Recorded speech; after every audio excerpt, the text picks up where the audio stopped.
পডকাস্টের মতো question ready করে এনেছো। আচ্ছা বলছি ডিজে অরুণ নামটা পডকাস্টের রেট জানো কত? 10,000। কোনো পডকাস্ট তুমি যে খাতা ধরে নিয়ে এসছো এটা পডকাস্টের ব্যাপার। Hello friends, good morning. আজকে সকাল সকাল চলে এসেছি ডিজে অরুণের দোকানে। দেখতে পাচ্ছ সামনে আছে ডিজে অরুণ। তো আজকে এখনও পর্যন্ত দোকানে সেভাবে কাস্টমার আসেনি। তো কাস্টমার আসছে আস্তে আস্তে, কিন্তু কাস্টমারের থেকে বেশি ব্লগাররা, দেখতে পাচ্ছি ওটাই। তো আজকে আমি ঠিক 5 থেকে 6 মাস পর আমি আবার এখানে এলাম। তো আজকে আমি কিছু ইউনিক কন্টেন্ট করব, তোমরা দেখো। হ্যালো ফ্রেন্ডস, অলরেডি আমাদের এবারে কন্টেন্ট শুরু হবে। তো আজকে আমি নিয়ে এসেছি প্রায় 15টা প্রশ্ন। তো আমার খাতায় দেখো লেখা আছে, তো সেগুলো আমি দাদাকে বলবো। তো উনি কি আনসার দেয় সেটা আমি দেখবো। চলো শুরু করছি আমি। শুরু করো।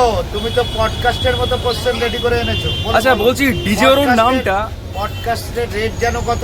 10,000। কোনো পডকাস্ট তুমি যে খাতা ধরে নিয়ে এসছো এটা পডকাস্টের ব্যাপার। আমি কিছু প্রশ্ন এনেছি আর কি। প্রশ্ন নয়, এটা পডকাস্টে। তুমি যেভাবে কন্টেন্ট দাও আমি সেভাবে নিচ্ছি, আমি তো অন্যভাবে নিচ্ছি, জাস্ট এটাই, অন্য কিছু তো না। এটাও একটা কন্টেন্ট। তোমার 150 কন্টেন্ট নয়, ব্যাপার হলো এত কোশ্চেন পডকাস্টে হয় যেটা 10,000 টাকা লাগে। ঠিক আছে, 10,000 টাকা দেওয়ার সামর্থ্য আমার এখন নেই। পডকাস্টের রেট পডকাস্টে হয়। আচ্ছা, তো এখন তাহলে কি করবো? করো করো। ওকে, ডিজে অরুণ নামটা কোথা থেকে এসেছে আর নামটা কার দেওয়া? নামটা আমারই দেওয়া। Sound, light and sound, DJ sound সব আছে। বলো বলো বলো বলো। স্যার নামটা ডিজে কেন, মানে কেন হলো? ডিজে আছে বলেই ডিজে হলো। ডিজে আছে মানে ডিজে সাউন্ড আছে তোমার সঙ্গে? ডিক্স জকি। আরে আমি সাউন্ড ভাড়া দিই। আচ্ছা, ডিক্স মানে জকি। অরুণ দা সাউন্ড ভাড়াতে, তাই তো? আচ্ছা ঠিক আছে, চলো আসো। আচ্ছা, মালাইকা নামে এক মহিলা আছে, সে সোশ্যাল মিডিয়াতে বলছে সে নাকি, মানে তুমি নাকি তার জন্য ভাইরাল। এটা না তুমি কি বলতে চাও? সেটা মানুষ বলবে, আমি নয়। তুমি কিছু বলবে না? কারণ একটাই, বিনা পয়সায় কন্টেন্ট প্রচুর নিয়েছে, পরে যখন মাল চেয়েছি তখন এটা শুরু করেছে। তো এইটা নিয়ে আই ডোন্ট কেয়ার মানুষকে কি বলতে চায়।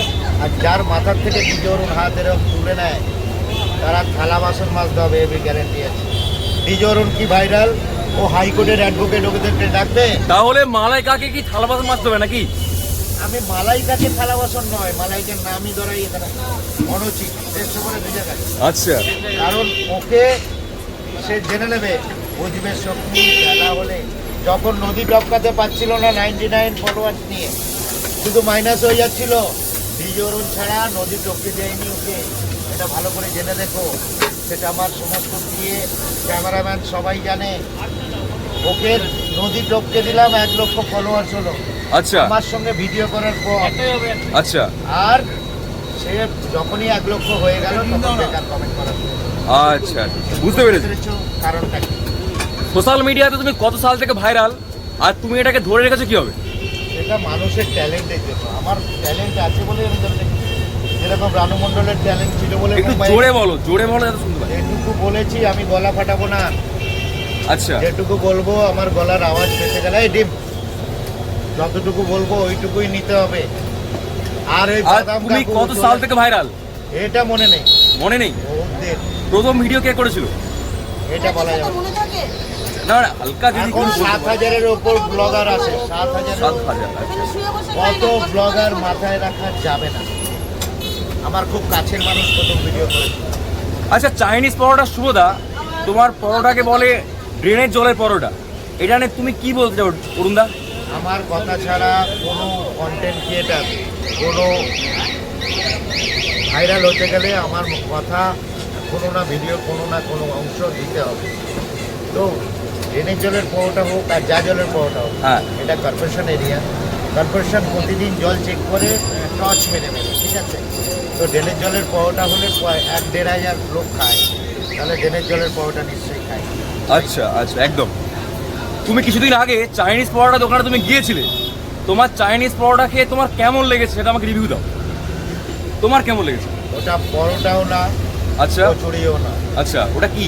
ওটা হচ্ছে শিখন্ডি পরোটা। না পরোটা, না মেয়ে, না ছেলে, না পরোটা, না লুচি।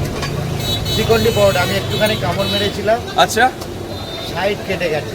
আচ্ছা। এত কড়া, এত শক্ত হাত, ওটা কোনো পরোটা না। আচ্ছা। ওটা কচুরিও না।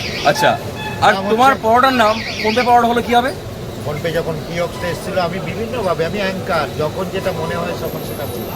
কারণ প্রতিটা মোমেন্টে প্রতিটা কথার অ্যান্সার দেওয়ার মতো ক্ষমতা আমার রয়েছে, যার জন্য এটা যখন ফোনপেটা আসলো হ্যাঁ তখন আগে তো ধোলাই পরোটা, রামধোলাই পরোটা, হ্যাঁ পেটাই পরোটা, পেড়াই পরোটা, হ্যাঁ। ওসব তো পুরানো নাম হ্যাঁ বলেছিলাম। কিন্তু যখন শুরু হলো যে ফোনপেটা আসলো তখন বলে দিলাম ফোনপে পরোটা।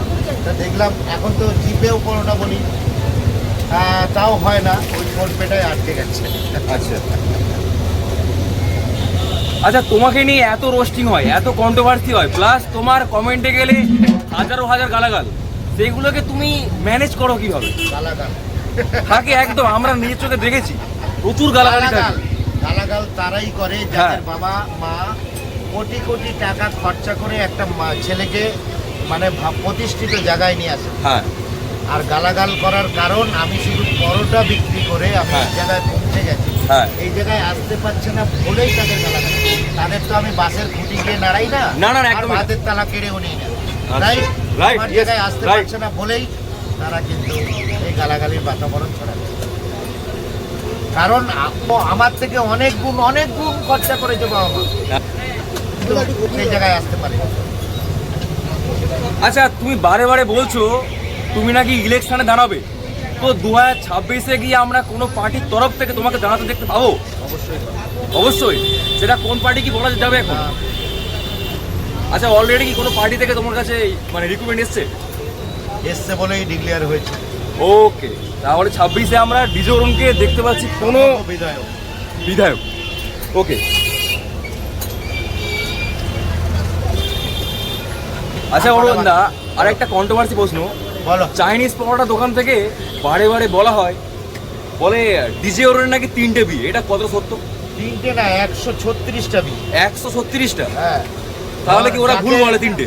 আরে ওরা ভুল বলে, আচ্ছা মানে হিসাবে বিয়ের আচ্ছা শুধু রেজিস্ট্রি ছাড়া বিয়ে তো ইয়ে হয় না এখন। আচ্ছা এখন যাকে ধরবে হ্যাঁ। সেটাই যদি বিয়ে হয়, হ্যাঁ, এটা সম্ভব হলে 136টা পার হয়ে যাবে। 136 পার হয়ে গেছে। ঠিক আছে, বিয়েটা উল্টে দাও, এটা একটু উল্টে দাও, আদারা উল্টা। এসো থাকো, ইয়েস, থ্যাংক ইউ। চলে আসো, এসো। চাইনিজ পরোটা সুবোধা বলেছে তুমি নাকি ওর দোকানে গিয়ে 30 মিনিট দাঁড়িয়েছিলে, তাও 5 বার চাওয়ার পর তুমি মানে তোমাকেও পরোটা দিয়েছে। তা আমি খেতে যখন গেছি চাইতে তো হবে, কাস্টমার না। তারপরে তুমি ওখানে গিয়ে আধ ঘন্টা দাঁড়িয়ে থাকবে? আধ ঘন্টা? আর ওরকম 35 মিনিট দাঁড় করিয়ে রেখেছিলাম আয়ুষ সাবলাকে। আয়ুষ চাপড়াকে? চেনো আয়ুষ সাবলা? হ্যাঁ, চিনবো না কেন, নাচ গান কি? 35 মিনিট ওই দিনকে দাঁড়িয়েছিল এসে। আচ্ছা, আরো একটা কথা বলেছে, বলছে পরোটা তো খেয়েছে কিন্তু টাকা না দিয়ে পালিয়ে গেছে। কার কথা বলছো? কেন বলছো? কারণ নাম তুমি তাহলে ওখানে কি জন্য গিয়েছিলে? ওটা খেতে গেছিল। তাহলে ও তো বলেছে তোমার নাম, কারোর তার নাম ধরতে হবে না, এমনিই বলো। এমনি বলার কি, যেটা বলেছে না, তখন না, বলছি না, তোমাকে। ও সব বলেছো, তার কাছে যাও। আচ্ছা, তার কাছে যাও, তার কাছে ওকে question। ওকে ওকে। এখানে চুলকানির কিছু মলম দেওয়ার জন্য সারপ্রাইজ ভিজিট করেছিলাম হাজরাতে। চুলকানি বলেছিল যে হাজরায় নাকি যেতে পারবে না, হাত পা ভেঙে রেখে দেবে। এই চুলকানির মলম দেওয়ার জন্য আমি হাজরায় দেখি সাথে সাথে। আর রাজুদা পকেট পরোটা তোমার 10টা হয়ে নাম গেছে। ধরবে না, না 15টা আর 5টা? নাম ধরবে না, একটা। নাম এই, ধরবে বন্ধ না, করো, নাম ধরবে না, নাম ধরবে না। বন্ধ করো শব্দ। হয়ে আচ্ছা, গেছে। আবার 5টা পরের দিন, পরের দিন। আর একদম হবে না। এবার আবার ওকে বন্ধুরা, আজকে যতটা সম্ভব আমার পক্ষে ততটা আমি শোনালাম। তো অরুণদা কিছু উত্তর এখনো দিতে চায়, কিন্তু আমাদের বৌদি তো অ্যালাউ করছে না, তাই জন্য আজকে এই পর্যন্তই। কারণ খাতা তো এখনো অনেক আছে, খাতার পাল্টা তো ওল্টালে শেষ হয় না। আবার পডকাস্টের জন্য ডাকবে, তো 10,000 টাকা আজকে নিয়ে আর কিছু বলতে পারবো না। না অবশ্যই, মানুষ তো অবশ্যই। তো মানুষকে এত উত্তর দিচ্ছে, 15টা উত্তর দিতে কি আসে? না না হয়ে গেছে। আমি কোনো সব থেকে উত্তর বড় দিই না। কথা হচ্ছে প্রশ্নগুলো এমন প্রশ্ন ছিল যে প্রশ্ন হয়তো ডিজে অরুণের দোকানে এখনো পর্যন্ত কেউ করেনি। তো ফার্স্ট টাইম আমি এখানে এসে এই প্রশ্নগুলো করলাম। তো ভাইরাল হওয়ার পর মানুষের অহংকার কীভাবে বেড়ে যায় তোমরা দেখো। গোল্ড ফ্লেক মানে লাইট ছাড়া ডিজে অরুণদা ভিডিও করতে দেবে না। ফার্স্ট বলছে তুমি গিয়ে সিগারেট কিনে আনো, তারপর ভিডিও করতে দেওয়া হবে, 6টা লাইট লাগবে। তো আমার মনে হয়েছিল এগুলো মানুষের জানা দরকার, কারণ সেইভাবে আমি প্রশ্নগুলোকে তৈরি করে নিয়েছিলাম। তো তো আজকে আমি কিছু প্রশ্ন করেছি, তো আমার খাতা এখনও ভর্তি আছে। যদি কোনো দিন কোনো সময় সুযোগ পাই আমি আবারও করব। আর তোমরা যদি ভিডিওটাকে সাপোর্ট করো তাহলে আমি আরও চেষ্টা করে আরও 50 টাকা খরচ করে তোমাদের জন্য ভিডিওটা বানাতে পারবো। আজকে যেরকম ভিডিও বানানোর জন্য ওকে লাইট দিতে হয়েছে, তোমাদেরকে দেখালাম আমি সিগারেটের প্যাকেট, একটা সিগারেটের দাম 17 টাকা। আমাদের মতো ব্লগাররাই তাকে ভাইরাল করেছে, তোমরা এটা ভালো মতো জানো। কিন্তু আজকে শুধু অহংকারের জন্য এই জায়গায়। তো নিজেকে এখন ভাবছে টলিউডের অভিনেতা থেকে শুরু করে পলিটিশিয়ান, নানা রকম আরও অনেক কিছু। তো কিছুদিন আগেই চাইনিজ পরোটা দোকানে ও গিয়েছিল, তো সেখানে ও পরোটার জন্য নাকি আধ ঘন্টা দাঁড়িয়েছিল। আর নিজেকে বলে নাকি নেট দুনিয়ার বেতাজ বাদশা। এটা কীভাবে সম্ভব? কোনো বেতাজ বাদশা কি কোনো দোকানে গিয়ে আধ ঘন্টা দাঁড়াতে পারে? তোমাদের কি মনে হয় ওইটা? তোমাদের কি মনে হয়? তো আমার তো মনে হয় না যে কোনো বাদশা কোনো দোকানে গিয়ে আধ ঘন্টা দাঁড়াবে না। প্লাস আমার ডায়েরিতে এখনও আছে কিছু প্রশ্ন উত্তর, কিন্তু অরুণদার ওয়াইফ এখানে থাকায় কিছু কিছু প্রশ্ন আমি করতে পারলাম না, সরি। তো নেক্সট টাইম আবার হবে। তোমরা যদি ভিডিওটাকে ভালোবাসো, সাপোর্ট করো, তাহলে কিন্তু এরকম আরও অনেক ভিডিও আসবে। শুধু ডিজোরনের না, আরও অনেকের আসছে। চাইনিজ পরোটা হতে পারে, রাজুদা হতে পারে, আরও অনেকে। চলো সবাই ভালো থেকো, আজকের মতো পর্যন্তই। Tata, bye bye.